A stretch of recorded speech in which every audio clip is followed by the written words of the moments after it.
Hello there, how you doing? I hope you're well.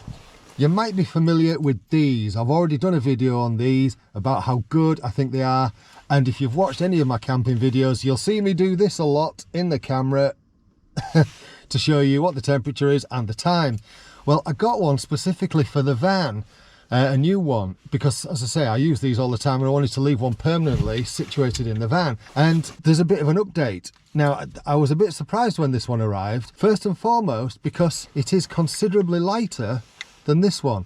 So this is what this one weighs, and this is what this one weighs. And as you can see, that's quite a bit lighter. The other difference I've noticed is charging on this one was predominantly through a micro USB. This is now USB-C, which is great because that's a little bit more universal than micro USB is these days.